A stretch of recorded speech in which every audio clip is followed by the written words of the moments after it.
Hi, this is Tony from Sonata Arctica, and you are watching Heavy Talk.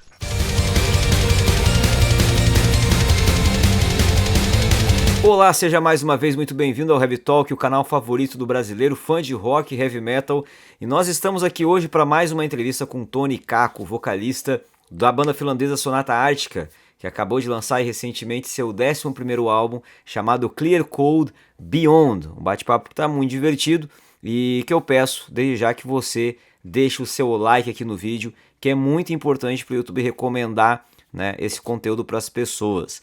Galera que fica falando aí, esse canal deveria ter mais visualizações. Você tá deixando seu like? Porque precisa disso para ter mais visualizações, tá? Também se inscreva aqui no canal, já antes de começar, para a gente chegar logo a 100 mil inscritos, que falta pouco. E é claro, se torne membro, porque é o que faz a coisa de fato acontecer, né? A gente só tem orçamento para trabalhar graças aos membros e custa menos de R$ 3, tá bom? É só ir no botãozinho Seja Membro aí embaixo, ou então no link da descrição do vídeo, o bit.ly/heavytalkmembros, tá certo? Lembrando, a entrevista é em inglês, então você precisa aqui no player ativar as legendas, que está disponível em alguns idiomas, então escolha ali o que for de sua preferência. E espero que vocês gostem. Uma boa entrevista. Hello, Tony. It's nice to have you here again. This is our Thanks second for having me. interview. Yes. And we just before starting, we're talking about the weather in Brazil and Finland. It's like the same right now, and It it's is so very weird. yes, a little bit. Yeah. And it's very normal for some fans to travel to Finland to visit some the hometowns of the bands they love. Whether in the north because of Lord, east because of Nightwish, and in the capital for several other bands.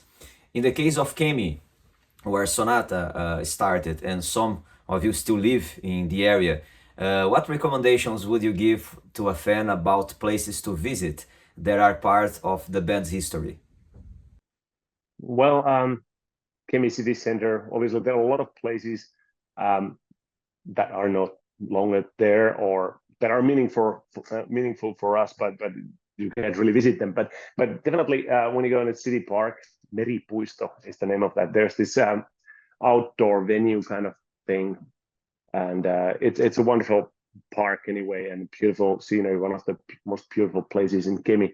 So that's definitely a meaningful thing, and we have played quite a few shows there in our time. So that's absolutely probably the number one spot I would recommend.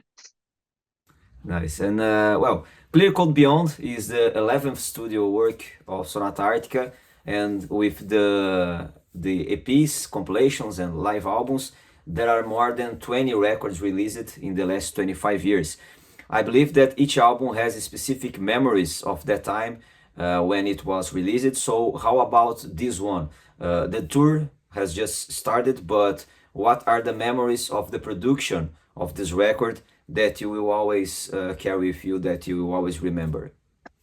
Well, one thing I will most certainly remember about this album is that it got its start during the COVID pandemic thing, and that's when the groundwork started. So that's probably going to be the number one memory about the whole thing. And we did not spend all that much time together in a band as a whole, but it was like everybody working separately for numerous reasons. But yeah, it was very pleasant because we obviously we went back to what we are mostly known by, the power metal style. So it Yeah. was a happy process in that sense. But this was also I hope the very last time that we actually produce the album and mix it during the Finnish summer, which is very short. So it was like June and July, which are the best summer months here in Finland. I was basically working on the mixes of the album and making some fixed recordings and such. So it was a nightmare a little bit. It wasn't my favorite summer ever, really. So those kind of memories, good and bad. Okay. And in March of this year, your first solo album was released, so far only in Japan, under the name of Himmelkraft. I believe I say it right. I Yeah. don't know. And Yes. the album goes through different styles, and it's difficult to put in any category. There is a concept and story present in each track. And how refreshing was it to produce and play with other music styles and releasing something that no one was expecting? It was very refreshing. I got to put some ideas there that I definitely would not be able to do with Sonata Arctica, because that would sort of take Sonata in a direction nobody wants Sonata to go. So this project, hopefully also in the future with more albums, hopefully coming one day, it allows me to pour some of the material that I have out there in some form for people to be heard. Because Sonata Arctica's album release schedule is very slow, and I am constantly working on new music, and I have a lot of it there, and it needs an outlet, especially that kind of music that I can't really imagine anyone other than me necessarily wanting to have it. Although there are, like, on this Himmelkrat album, there are quite a few songs that, and arranged a little bit differently, might have even worked with Sonata Arctica, like the ballad there and such things. They might work, and still the songs are melodic and so forth. So it's not, especially when you think that it's me who is singing. I have a quite distinctive vocal sound, so people would have obviously known it's me, even if I hadn't said it anywhere. So it's just, you know, it's wonderful to have such an outlet for the extra material, and I hope we get to release it outside of Japan as well, and soon. And getting back to Sonata, last year you said that you were anxious to how the crowd would react to the new fast and energetic songs after two acoustic releases. So how this reaction has been so far? It has been amazingly good, so good. You know, the first single that we put out, it was like rave reception. People are totally crazy about it, and no, this is the best. This is like the best Sonata in 20 years, and so forth. And it's been like that ever since. And the album has been, generally speaking, it has received really good marks everywhere. Like in Japan, for example, we have never gotten as good reactions from magazines and such ever, even when we were doing power metal back in the early 2000s, and those were our best days, as they say, some of us. It's been taken very well, and we have played quite a few live shows as well already, playing these songs, and the reception has been very good. And the art cover for the album is also very impressive. It reminds some classic Sonata Arctica's albums, and it brings a lot of elements that led our minds to Finland, like the snow, the northern lights, and the lakes. And then we have a feather and a helmet. What did you want to say with this image, and how it was concepted? Well, yeah, but we have, like, wolf and raven. Those are Sonata Arctica's sort of totem animals, so to speak. Those are our mascots. And we have a wolf on the cover there, and you can't see raven, so we decided to put just one feather there to represent the raven, and that's a story behind it. But the helmet, then again, it's connected. It's sort of connecting the album cover to the last song on the album, Clear Cold Beyond. This is actually the first time that we used the title of a song also as a title of the album, and I've knowingly tried to avoid that until now. Because I really fell in love with the name, and I already had the song, and I had to choose that.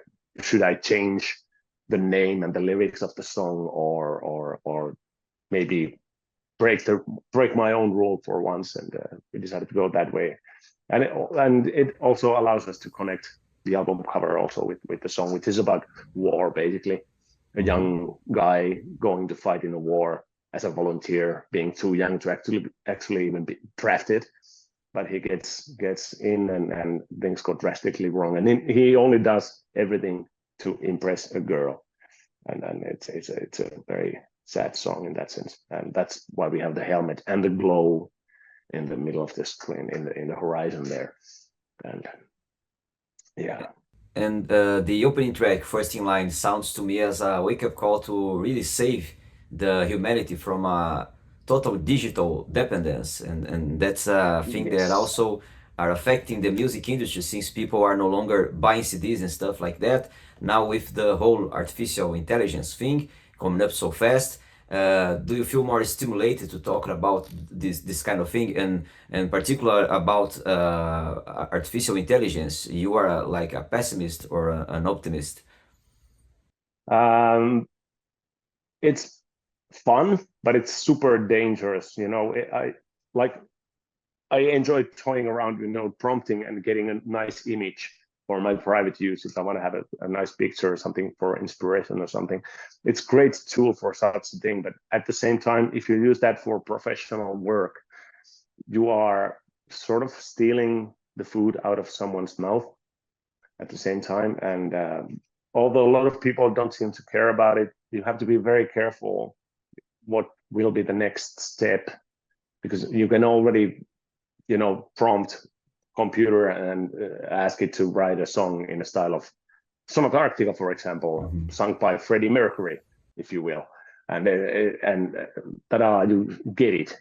And it's very dangerous and all by fun, but it's there are certain things that we should take in consideration, because when you let it go too far, whatever your profession is, you might be the next one. If you are using any kind of creative skills that you have been developing the last 40 years, for example, and suddenly they have no value whatsoever, and what form of industry will be next, and maybe it's your livelihood that is threatened by. So there should be very solid rules in how you can use artificial intelligence, AI, to create art, for example, and you should not be allowed to use other bands or voices which are very personal to prompt such things. They should be illegal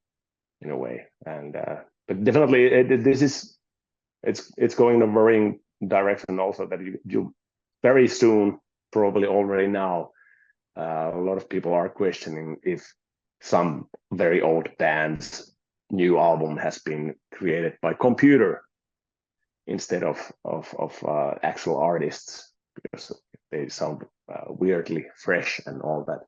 And it's we should not let ourselves go into that direction at all. There should be rules, and we should put a halt on it. Yeah, I agree. It's scary. Well, the set list of recent shows bring like 4 or 5 tracks from the new album. The shows present 10 to 12 songs, so almost half of the set is new material. So how challenging for you guys is to build up the perfect set list that will embrace the different kind of fans you have? It's getting increasingly difficult, definitely. But now, as we are trying to push ourselves back into the power metal train, we are definitely, the emphasis of the set list is definitely on the power metal type songs. Although there are songs that we can't leave out anymore, like Full Moon, for example. It's not exactly power metal, is it now? So and we definitely have to play that live wherever we go. And there are many other songs. I Have a Right, for example, which has a lot of meaning and has found a way into people's hearts and minds. And so it's we need to pick the extra songs around the power metal core that this set list has, and of course, depending on where we play as well, what kind of festival. If we're going to play a festival that is more like mainstream and there are a lot of pop bands, maybe it's smarter for us to choose some songs in the set list that are not as heavy, and allows us to sort of swim in. And because we have such a wide range of different styles on our albums, and that of course allows us to be quite versatile and to try to reach as many people as possible. But we definitely do have this power metal style, and we can swim into a metal festival easily as well, choosing the right songs, that is. Well, and as you said, Clear Code Beyond is a clear return to power metal. There are any specific song or songs that you call yourself listening to, and then you're like, oh, okay, I miss doing something like this. Well, beginning, the whole thing got started when we played our 25th anniversary shows and tour here in Europe and also in Latin America, actually. and we had a lot of those old songs on the set list. It was just a lot of fun, first of all, to play those songs and then see how people react to those songs, and realizing that the people are actually there, and they seem to love what we do. And one big thing was that before the COVID thing jumped on and changed a lot of things, I was suffering from a very bad vocal problems, which was caused by tense tongue and muscles here in the like breathing area and everywhere, and my throat. I managed to get enough rest and found a cure for that kind of thing. So I'm actually able to sing those power metal songs these days as well. So it just makes it a little bit easier, doesn't it? If you can do that. So it was a sort of combination of many things coming together in the right way. Us finding the will to do that kind of stuff, and me being able to do that kind of stuff, and yeah. And one thing, of course, previous album Talviyö, we didn't really mean it to sound and be as soft as it was. I do love the songs that we have on that album. They're just great, but overall thinking, I think we took a sort of little too soft approach when it comes to the production. It should have been heavier in many ways. Some arrangements could have been different, but sound, definitely we should have had more punch to it, I think. And maybe if we one day get a chance, it would be great to sort of revisit that album. I would love to sing it again, because I am not at all happy with some of the vocal things that I did there. I can, at least myself, I can hear that I'm not like 100% healthy at that point as a singer. So but anyway, it's a healing process, and I'm getting better and better every show I do. It's just because I know where I'm going with this thing, and I definitely want to be the best version of the power metal Sonata Arctica Tony singer possible. Nice. And to finish our interview, which track of the new album you would recommend to the old Sonata Arctica fans who want something like the classics, and which one you recommend to the new fans? Well, first in line probably is the first song that like if you want to have the power metal Sonata Arctica, that hits pretty hard, and that works. And if you're a new fan, hold on, I have the list of songs. That's more difficult one, depending on, of course, on what kind of music are you listening to, and what kind of songs you think that you like. There are quite a few different styles. Angel Defiled is one song that people seem to love, and my personal favorite at the moment, listening to the album, is Teardrops. It's got its walls kind of wavy feel to it, and it's quite clever, even if I say it so myself, and I even love the lyrics behind it. So that's a little bit softer song anyways, but still has a thing to it and hitting. So, and if you're into more ballady kind of stuff, then Clear Cold Beyond, probably the last song on the album. I don't know. Dark Empathy. This is a very difficult question, because there are so many different people out there with different tastes when it comes to music. But if you are generally speaking to metal music, then first in line, and probably, I don't know, Teardrops. Okay. Well, thank you very much for your time and your attention once again. Hope you like our chat, and It's absolutely wonderful. and I'm hoping a Clear Cold Beyond live on stage here in Brazil as well. Absolutely. Let's hope it happens very soon. Okay, cheers. Bye bye. Cheers. Bye.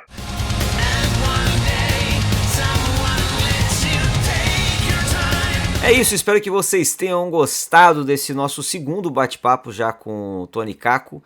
E eu quero saber os comentários de vocês, quem já ouviu o Clear Cold Beyond. Quem não ouviu vai ouvir agora, depois volta aqui. Mas deixa nos comentários aí a faixa que você mais gostou, o que você está achando da sonoridade deste novo álbum do Sonata Arctica, voltando às suas raízes do Power Metal, certo? Também deixe seu like aqui, já falei da importância disso, né, pra gente ter um bom sucesso nesse vídeo. Se inscreva aqui no canal e, é claro, se torne membro, que é muito importante que você se torne membro para que a gente continue conseguindo fazer o nosso trabalho. É a única forma que a gente tem de financiar o que a gente faz por aqui. É menos de R$3 é só ir no botão Seja Membro aí embaixo ou então no link da descrição do vídeo, o bit.ly/HeavyTalkMembros. A todos aqueles que já contribuem com o nosso trabalho, meu muito obrigado. Enquanto você estiver aqui, nós também estaremos. E aqui embaixo também tem o QR Code do nosso Pix, que era uma forma de você contribuir com o nosso canal, também ajudar com alguns custos, mas neste momento 100% da arrecadação do nosso Pix está sendo convertida na compra e doação de mantimentos para as pessoas que estão precisando, né, porque perderam tudo nesse período de chuvas e alagamentos aqui do estado do Rio Grande do Sul. Tá bom? Quem quiser saber mais sobre isso é só acompanhar meus stories no Instagram, que é @moitarock. Eu tenho mostrado bastante da nossa ação por lá. Beleza? Continue consumindo outros vídeos aqui do Heavy Talk. Nos vemos numa próxima e tchau, amiguinhos.